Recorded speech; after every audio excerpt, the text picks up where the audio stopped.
Buen día a todos. Hoy vamos a trabajar el capítulo 1 del libro Poder y Dinero en la Era del Bitcoin, escrito por Marco Malamachi. Este capítulo se titula Poder, Técnica y Dispositivos. Lo primero que quiero aclarar es que aquí el autor todavía no habla del dinero ni de Bitcoin directamente. Más bien se dedica a construir un marco teórico. Es como si preparara las herramientas conceptuales que luego nos permitirán entender el papel del dinero y de las criptomonedas en la sociedad actual. Este capítulo nos invita a reflexionar sobre tres categorías centrales: el poder, la técnica y los dispositivos. Estos tres elementos están profundamente entrelazados y nos van a servir de base para todo el análisis que se viene después.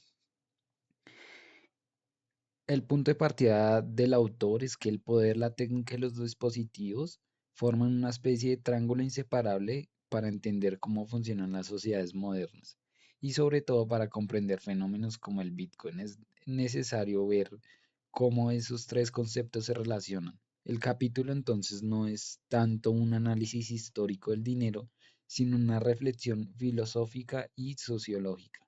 Malamachi se apoya en pensadores como Michael Fallout, Hannah Arendt, Martin Heidegger, Gilbert Simondon y Bernard Stiegler.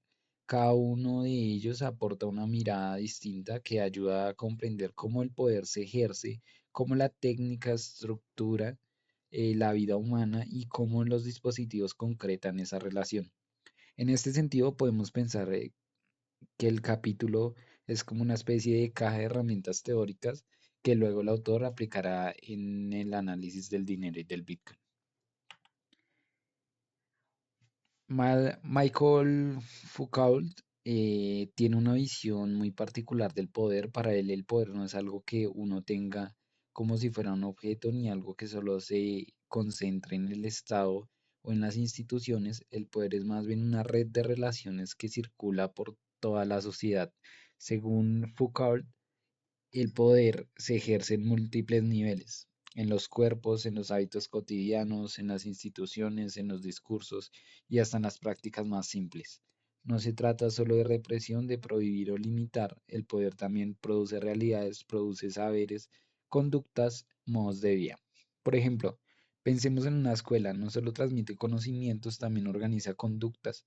La manera en que nos sentamos, cómo levantamos la mano, cómo nos relacionamos con la autoridad, todo eso es poder en acción. Foucault resume esta idea diciendo que el poder son acciones sobre otras acciones, en otras palabras, en la capacidad de influir en lo que otros hacen o podrían hacer. No es algo que se posee de una vez por todas, sino un ejercicio que se da en cada interacción social. Hannah Arendt, otra pensadora fundamental, entiende el poder de una manera distinta, pero complementaria. Para ella, el poder no está en una persona ni en una institución en particular, sino que surge en el espacio entre los seres humanos. El poder aparece cuando las personas actúan juntas, cuando se organizan colectivamente, por ejemplo, en una asamblea, en una protesta o en un parlamento. El poder no está en un gobernante, sino en la acción conjunta de quienes participan. Esto nos ayuda a ver que el poder no siempre es una presión. También puede ser creación colectiva, capacidad de generar algo nuevo cuando actuamos en común. El poder de diálogo de Foucault y Arendt, Malamachi nos muestra que el poder puede pensarse tanto como una red de relaciones que atraviesa lo cotidiano, como acción colectiva que emerge del encuentro entre las personas. Ambas visiones son útiles para analizar el dinero porque este también es una relación social y una construcción colectiva más allá de su aspecto económico. Siguiendo a Heidegger, Simondon y Stigler, la técnica se entiende como una condición estructural de la existencia humana. Desde el lenguaje hasta los algoritmos, lo técnico organiza nuestra memoria, el tiempo y los modos de convivencia. Por ejemplo, el lenguaje mismo es una técnica. Nos permite comunicarnos, recordar, proyectar. La escritura también es una técnica que cambió para siempre la forma que pues, pensamos y transmitimos el conocimiento. Más adelante, las máquinas industriales y la digitalización siguen transformando la manera en que vivimos y trabajamos. Lo importante es que la técnica no es neutral. Cada objeto técnico crea un mundo artificial, digámoslo así, donde se desarrollan nuestras relaciones sociales, así como la imprenta cambió la política y la cultura. Hay tecnologías digitales que están cambiando la economía y la forma en que entendemos el dinero. En resumen, la técnica no es solo como un instrumento externo, sino un elemento constitutivo del humano. Aquí en el dispositivo entra el concepto central de un tomado de Foucault. Un dispositivo es un entramado de técnicas, instituciones, prácticas y saberes que organizan cómo se ejerce el poder de una sociedad. Los ejemplos clásicos de Foucault son, por ejemplo, las cárceles, los hospitales, las fábricas o las escuelas.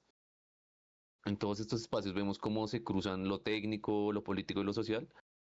Y pues básicamente el dispositivo no es solo un edificio físico, sino que es una red de discursos, normas, tecnologías y relaciones que producen ciertos comportamientos.